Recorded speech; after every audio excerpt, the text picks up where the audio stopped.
কক্সবাজারের টেকনাফ সীমান্তবর্তী খড়ের দ্বীপ থেকে বিপুল পরিমাণ অস্ত্র ও গোলাবারুদ উদ্ধার করেছে বর্ডার গার্ড বাংলাদেশ বিজিবি সূত্র জানায় ২৬ আগস্ট সকালে নীলা বিওপির দায়িত্বপূর্ণ খড়ের দ্বীপ এলাকায় নদী পথে বিশেষ অভিযান চালানো হয়।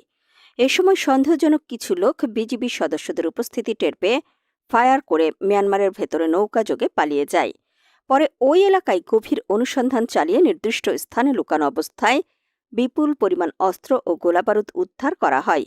উদ্ধারকৃত অস্ত্রের মধ্যে রয়েছে G3 রাইফেল ২টি, MA-1 ভ্যারিয়েন্ট MK2 একটি, LM-16 রাইফেল একটি, ম্যাগজিন ৮টি, মোট গুলি ৫০৭ রাউন্ড, G3 এর ১৯৯ রাউন্ড, MA-1 এর ১২০ রাউন্ড এবং LM-16 এর ১৮৮ রাউন্ড।